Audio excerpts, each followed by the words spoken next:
विपत्ति में कियो ने सहाय विपत्तिया। विपत्ति में कियो ने सहाय।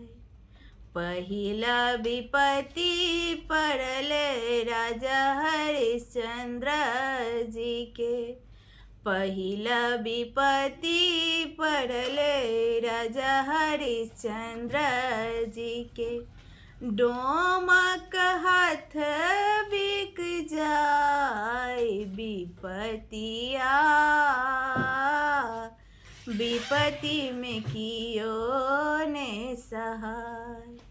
विपत्ति में कियो ने सहाय विपत्तिया। विपत्ति में कियो ने सहाय।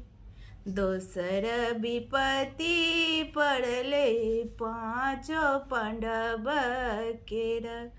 दोसर विपत्ति पड़ले पांचों पांडव केरा। भरी सभा में द्रौपदी हरि जाय विपत्तिया। विपत्ति में कियो ने सहाय। विपत्ति में कियो ने सहाय विपत्तिया। विपत्ति में कियो ने सहाय।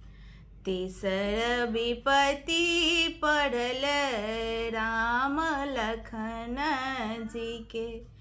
तीसर विपत्ति पड़ल राम लखन जी के। वन में सिया हरि जाय विपत्तिया। विपत्ति में कियो ने सहाय। विपत्ति में कियो ने सहाय विपत्तिया। विपत्ति में कियो ने सहाय। चारिम विपत्ति पड़ल चांद सूरज के। चार विपत्ति पड़ल चांद सूरज के। ग्रहण लगत खपि जाय विपत्तिया। विपत्ति में कियो ने सहाय। विपत्ति में कियो ने सहाय विपत्तिया। विपत्ति में कियो ने सहाय।